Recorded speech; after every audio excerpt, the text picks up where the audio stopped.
मेरे सभी प्रियजनों, आज हम चर्चा करने वाले हैं नदी के बारे में। तो शुरू में कुछ बात समझ लेनी जरूरी है ताकि आगे चलकर आलोचना समझने में सहायता मिले। सालों से नदी को हम पूजते हैं, उनकी पूजा करते आए हैं। नदी के संबंध में न जाने कितने कवियों ने कितने गीत, कितनी कविताएं लिखी हैं। उन सारे गीत और कविताओं को हम बरसों से सुनते और दोहराते रहे हैं, लेकिन कभी बैठ के गहराई से सोचते नहीं, ऊपर ऊपर सुन के दोहराते आए। गहराई में छिपी जो संदेश, जो अर्थ है, उसके बारे में हमारे दृष्टि आकर्षित होते ही नहीं।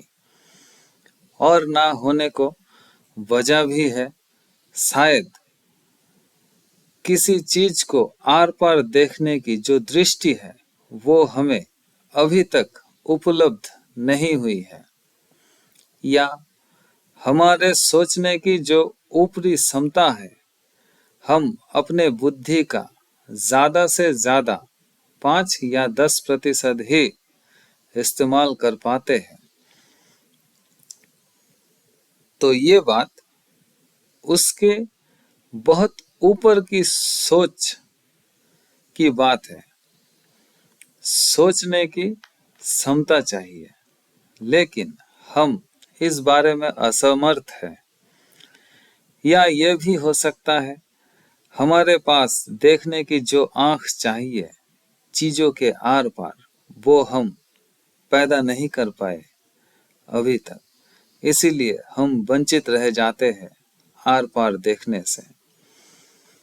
किसी ने कहा है, बड़ी मीठी गीत है ये नदी के संबंध में।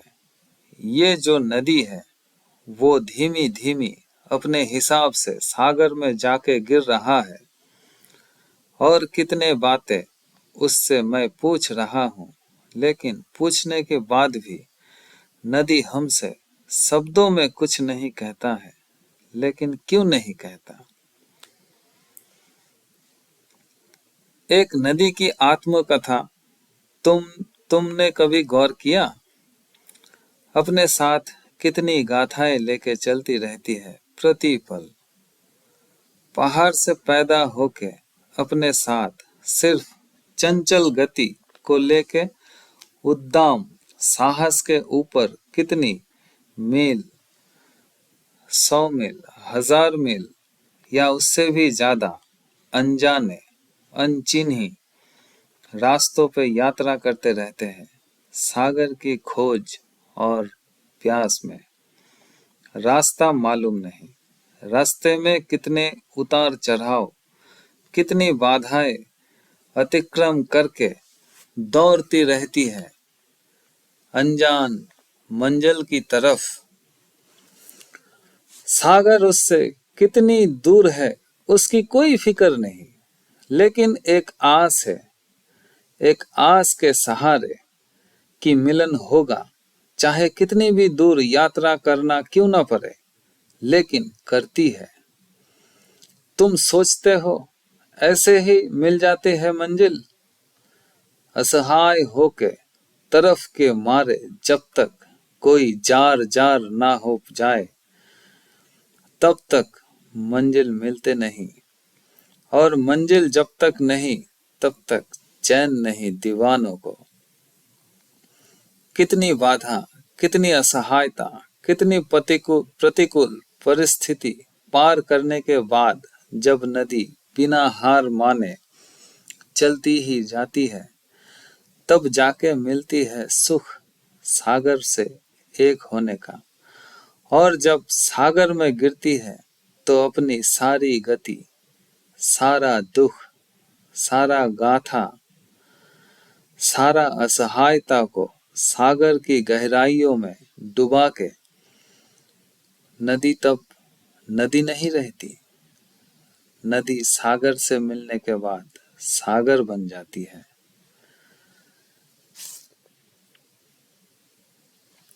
वैसे ही आत्मा जब परमात्मा से मिलती है तो घोषणा करती है अहम ब्रह्मास्मि।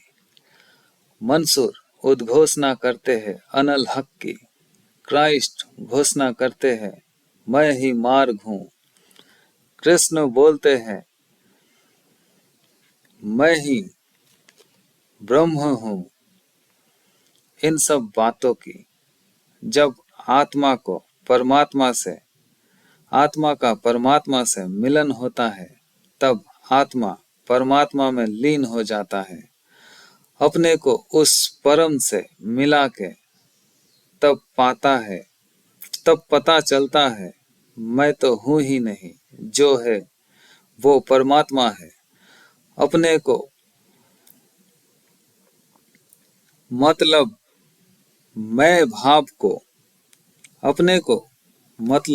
मैं भाव को बीच में से हटा लेता है। जब तक तुम हो तब तक परम नहीं। नाम चाहे जो भी दे दो, सब तुम्हारे शब्दों का खेल है। इससे कुछ भेद नहीं पड़ता, भेद पड़ने वाला भी नहीं है। और जब वो ही है तब तुम नहीं रह सकते। इसीलिए कबीर साहब ने कहा है जानकर, आलतू फालतू नहीं बका, जानकर कहा है प्रेम गली अति सांकरी, तामे दो न समाए। मतलब प्रेम की जो गली है वो इतनी सूक्ष्म है, उसमें दो नहीं समा सकते। या प्रभु समाएगी या तुम मिटो तो प्रभु आएगी। और प्रभु को अगर आना है तो तुम्हें मिटना ही पड़ेगा। जब तक तुम हो तब तक प्रभु आ नहीं सकते। इसीलिए कबीर साहब ने कहा है प्रेम गली अति सांकरी, तामे दो न समाई। एक ही का जगह बनती है, दूसरा कोई उस गली में मौजूद रह सकता नहीं। जो भी हो, हमारे जीवन भी नदी की भांति ही है।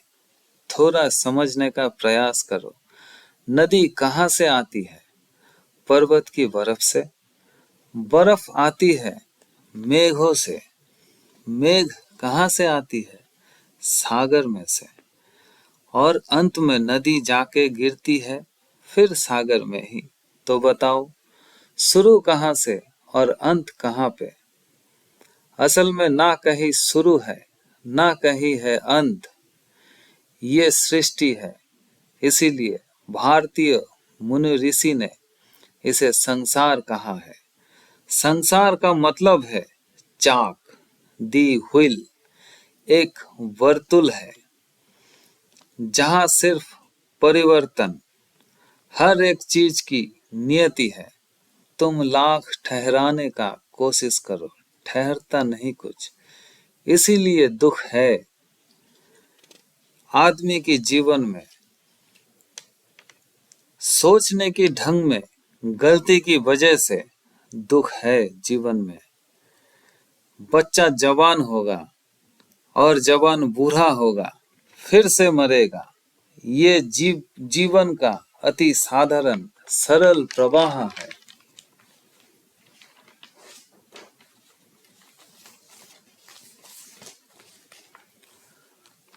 अब इसमें तुम ठहराने का कोशिश करते हो, चाहते हो जवान हो तो जवान ही रहे।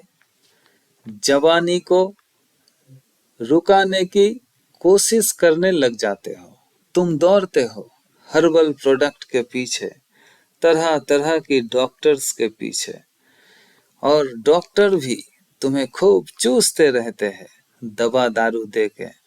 काम होता कुछ नहीं, असल में होगा भी नहीं। जो होगा वो होगा भ्रम। तुम सोचो ना, प्रकृति अपना काम तुम्हारे भीतर ठीक ठाक कर रहा है। तुम्हें जन्म दिया, तुम्हें बचपन से जवानी की ओर ले आया और जवानी से बुढ़ापे की ओर ले जाएगा।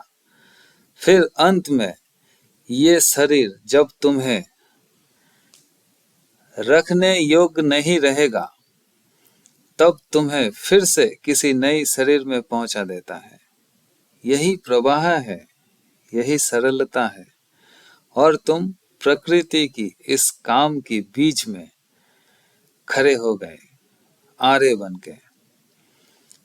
तुम जवान तो हो गए, लेकिन बूढ़ा नहीं होना चाहते। क्यों भाई, क्यों? तुम रोक पाओगे? कितनी भी जिद्दजिहद कोशिश करो तुम, अंत में हारोगे ही हारोगे। बूढ़ा भी होगे, उसके बाद मरोगे। तुम प्रकृति की काम के आरे मत आओ। ये जो वासना, ये जो काम, ये जो शक्ति तुम्हारे भीतर मौजूद है, वो तुम्हारा नहीं, वो प्रकृति ने ही तुम्हें दी है और समय आने पर तुमसे छीन भी लेगा। प्रकृति तुमसे अपना काम करवा रहा है। तुम नाहक उन शक्तियों को अपना मान के बैठे हुए हो।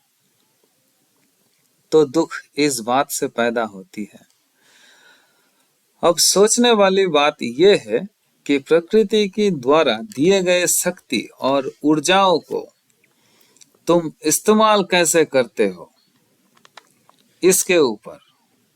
अगर तुम उन बड़ी शक्तियों को काम केंद्र से नीचे की तरफ बहा देते हो, तो संसार पैदा होगा। तुम पूरे जीवन दौड़ोगे बहुत, कोल्हू के बैल की भांति, लेकिन पहुंचोगे कहीं भी नहीं।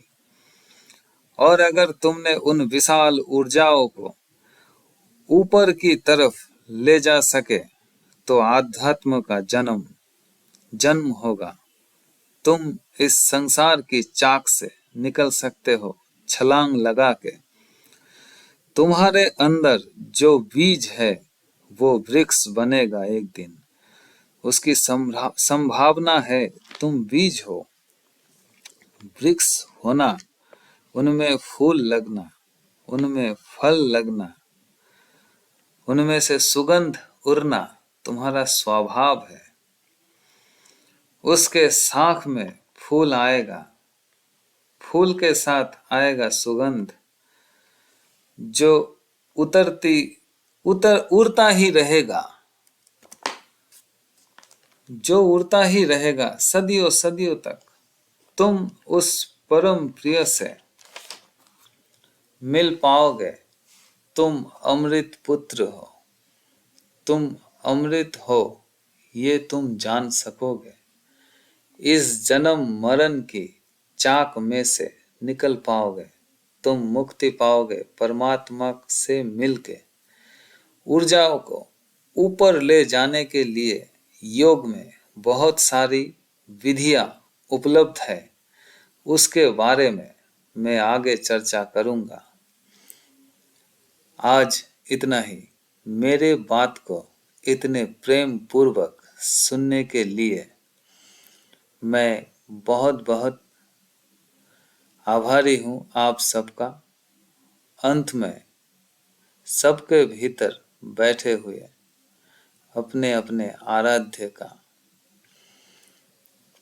मेरा प्रणाम, आराध्य को मेरा प्रणाम स्वीकार करें।